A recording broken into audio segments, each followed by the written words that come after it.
So the political leaders were often also the leaders on the battlefield. They were. Wow. They were. So that's literally what they were there to do. Wow. Yeah. So that's as if James Carville would also then have a military. He would have to be a politician, or Fetterman, the laid back warriors. But anybody, or the casual dress down Friday warriors, which I think would be, I'm sure they would love it. Great. I'm sure they would love it.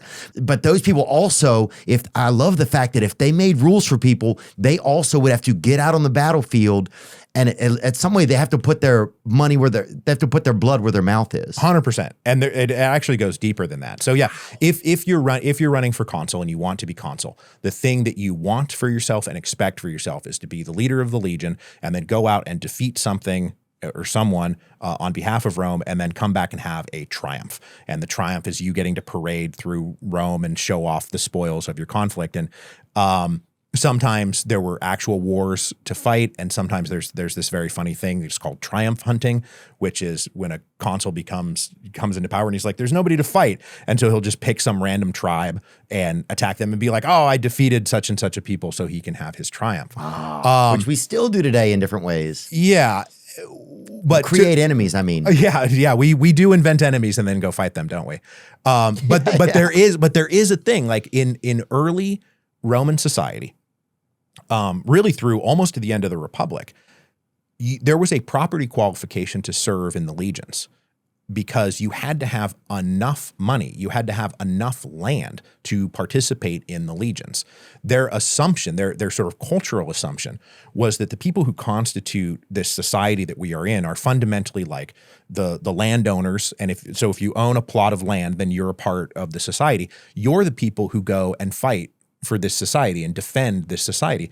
If you are, if you're in poverty, if you don't have land, you don't qualify for service in the Legion, because in their mind, you're not actually really truly a part of this thing that we are trying to defend. Right. So how could you put that you're all into it if you don't have something, you don't have a vested interest almost? Yeah. And then the leaders, and then the higher you go, the more you are out there. Now, granted, like they're in the command tent, you're not like on a horse, like literally leading the charge, but you were expected to be out there and an active military leader. And everybody who had a stake in that society, that meant that you also had to be there. The richest people in society went off to war. The poorest people stayed behind. And we have kind of flipped that. Yeah.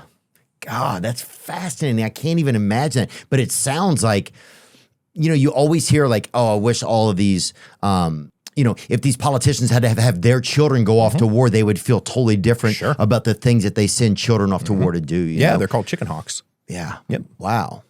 I didn't know that was the term. It is. Yeah. Chicken hawks? Yeah, we've had chicken hawks all throughout history. The people who will bang the drums of war and then send other people off to die. Wow.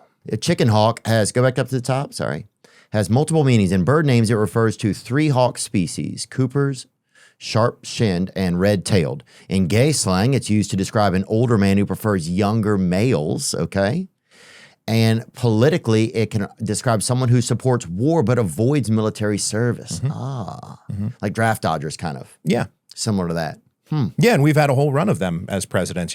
Clinton got out of it, Bush got out of it, Trump got out of it. Oh, yeah. Obama, I don't think, had the opportunity to.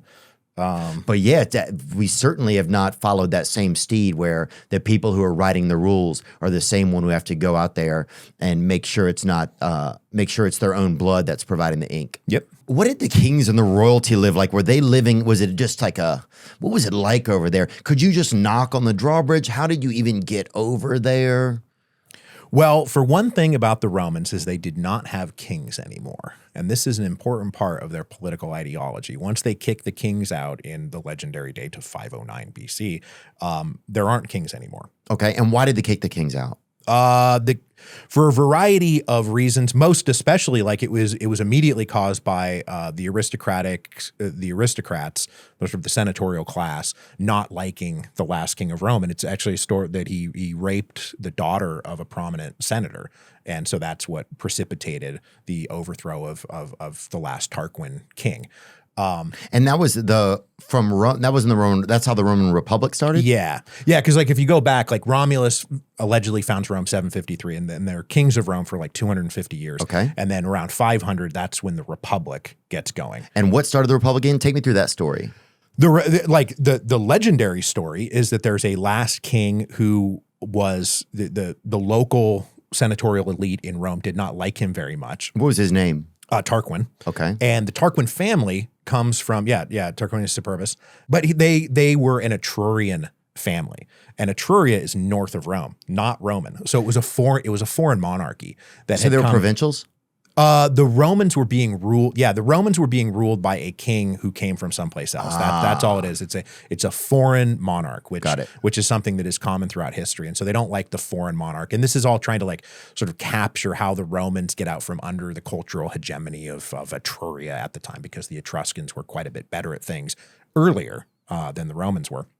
And then the Romans come along and supplant them. But to your question which is really like the high aristocracy, the senatorial class, and then ultimately the emperors, like how are they living?